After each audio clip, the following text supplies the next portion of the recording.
मैं देवेंद्र कुमार गुप्ता, सहायक आचार्य, राजकीय महाविद्यालय धौलपुर।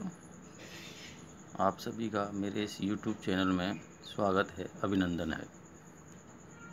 हम आज BA स्नातक प्रथम वर्ष हिंदी साहित्य के प्रथम प्रश्न पत्र के अंतर्गत जो पुस्तक पाठ्यक्रम विश्वविद्यालय द्वारा लगाया हुआ है, उसके अंतर्गत आदिकाल एवं भक्तिकाल से संबंधित साहित्य के बारे में जानकारी प्राप्त करेंगे। सबसे पहले हमें ये जानना आवश्यक है कि हिंदी साहित्य का क्या काल विभाजन है और उस कालावधि में कौन कौन से विशिष्ट कवि पैदा हुए हैं और उन्होंने काव्य सर्जना की है। हिंदी साहित्य के जो काल विभाजन है उसको हम मुख्य रूप से समझ सकते हैं। उसे 3 रूपों में विभाजित किया गया है। सबसे पहले आदिकाल, उसके बाद मध्यकाल और उसके बाद आधुनिक काल। आदिकाल का प्रारंभ भिन्न भिन्न आलोचक भिन्न भिन्न रूप से मानते हैं, लेकिन एक सर्वमान्य सी अवधारणा है कि विक्रम संवत 1050 से 1350 तक जो काल अवधि है उस काल अवधि को हम आदिकाल के अंतर्गत लेते हैं। जिसे अन्य समालोचक चारण काल, कुछ सिद्ध सामंत काल, कुछ आदिकाल इस तरह से कहते हैं। कुछ एक इसे अंधकार काल के नाम से भी जानते हैं, कुछ प्रारंभिक काल के नाम से इसका नाम रखते हैं और इसकी कालावधि विक्रम संवत 1050 से 1375 तक मानते हैं। इसके पश्चात मध्यकाल आता है। मध्यकाल की अवधि 1375 से 1700 विक्रम संवत तक मानी गई है और जो 1700 विक्रम संवत तक मानी गई जो अवधि है वह अवधि पूर्व मध्यकाल के अंतर्गत आती है, जिसे भक्तिकाल के नाम से जाना जाता है। इसके पश्चात 1700 से 1900 तक की अवधि को रीतिकाल के अंतर्गत माना जाता है और अंत में आधुनिक काल, जिसे 1900 विक्रम संवत से आज तक माना गया है। इस प्रकार से इस पूरे साहित्य को मुख्य रूप से 3 भागों में बांटा गया है। हमारे द्वारा जो अध्ययन का विषय है जो प्रथम वर्ष में है वो है आदिकाल एवं भक्तिकाल, जिसके अंतर्गत कुल मिलाकर पाठ्यक्रम में जो कवियों को शामिल किया गया है उनका विवरण इस प्रकार से है। इसमें कुल 6 कवियों को विश्वविद्यालय ने अपने पाठ्यक्रम में स्थान दिया है, जिसमें प्रथम है विद्यापति, दूसरे नंबर पर कबीरदास, तीसरे पे मलिक मोहम्मद जायसी, चौथे नंबर पर सूरदास, 5वें पर तुलसीदास और अंत में नंददास। विद्यापति एक ऐसे कवि हैं जिनका जो काल है वह आदिकाल के अंतर्गत आते हैं, लेकिन उनके द्वारा जो रचित साहित्य है वह साहित्य उस काल अवधि को पार करके और भक्ति काल में शामिल किया गया है। इसलिए वो आज भी इस विवाद का विषय हैं कि क्या वो आदिकाल के कवि हैं अथवा भक्ति काल के कवि हैं।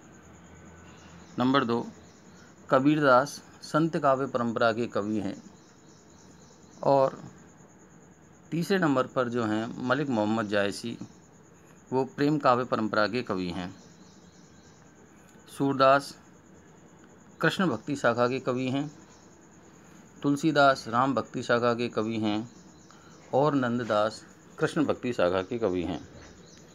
इन सब कवियों को यदि हम एक विशेष प्रकार से क्रम में संयोजित करें तो हम ये पाते हैं कि उपास्य का जो स्वरूप है, जिस आधार पर हिंदी साहित्य में जो एक विभेद किया गया है, उस विभेद अनुसार कबीरदास और मलिक मोहम्मद जायसी वह निर्गुण काव्य के कवि हैं। और निर्गुण काव्य के अंतर्गत भी जब एक और विभेद किया गया तो जो कबीर हैं वो संत काव्य कवि हैं, संत काव्य धारा के कवि हैं, और मलिक मोहम्मद जायसी प्रेमाख्यान काव्य परंपरा के कवि हैं। इसके अतिरिक्त जो एक अन्य विभेद है जिसे हम सगुण भक्ति धारा कहेंगे, जहाँ उपास्य का रूप सगुण है, साकार है, उसके अंतर्गत दो रूपों की चर्चा की जाती है, एक जो राम के हैं और दूसरा कृष्ण का। राम को अपनी उपासना पद्धति का आधार बनाने वाले तुलसीदास हैं और कृष्ण को अपनी भक्ति का आधार बनाने वाले सूरदास एवं नंददास को हमारे पाठ्यक्रम में शामिल किया गया है। इसके अतिरिक्त जो एक विशेष ज्ञान की आवश्यकता है वो ये है कि कृष्ण काव्य परंपरा में जो एक महान आचार्य हुए जिनका नाम वल्लभाचार्य है और जिन्होंने पुष्टि मार्ग की स्थापना की और पुष्टि भक्ति के अंतर्गत कृष्ण भक्ति को प्रधानता प्रदान की गई। उन्होंने कृष्ण की भक्ति को ही पुष्टि का नाम दिया। कृष्ण अनुग्रह रूपा ही पुष्टि, अर्थात कृष्ण का जिस रूप पर अनुग्रह होता है या कृष्ण जिन पर अनुग्रह करते हैं वह जो भक्ति है वही पुष्टि भक्ति है। ये तो एक सारी बात हमने का प्रयास करेंगे कि वास्तव में जिस भारतीय साहित्य में, भारतीय हिंदी साहित्य में महत्वपूर्ण हैं वो ये है, कृष्ण भक्ति का जो है वो प्रेम लक्षणा भक्ति जो है वह उसका आधार है। और इस भक्ति धारा में जो प्रमुख कवि हैं वो सूरदास, नंददास, कृष्णदास, परमानंद दास, कुंभन दास, चतुर्भुज दास, छीत स्वामी, गोविंद स्वामी, ये विशेष रूप से उल्लेखनीय हैं। भक्ति धारा का जो प्रधान उपजीवक है वो श्रीमद् भागवत पुराण है और इसमें जिस भक्ति धारा को स्थान दिया गया है वो कांता भाव की भक्ति है, अर्थात के अंतर्गत स्त्री पुरुष के वर्णन किया जाता है, जहाँ अलौकिक ब्रह्म हैं और गोपियाँ जीवात्मा हैं। इसी के द्वारा उस समय जो कृष्ण की जो भक्ति है उसका वर्णन किया गया। कृष्ण भक्ति धारा से जुड़े हुए जो कवि हैं उन कवियों ने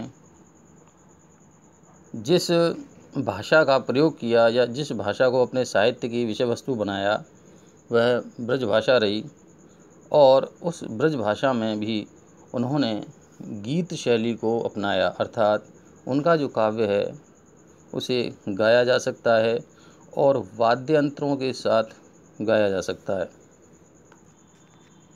इसके अलावा उनकी जो भक्ति धारा है उसकी जो भाषात्मक विशेषता की हम चर्चा करें तो उनकी भाषा में लाक्षणिकता मिलती है, भावात्मकता मिलती है, भाषा मधुर है, मसृण है, प्रभावोत्पादक है, भावानुकूल है एवं छंद योजना बहुत ही सुंदर है।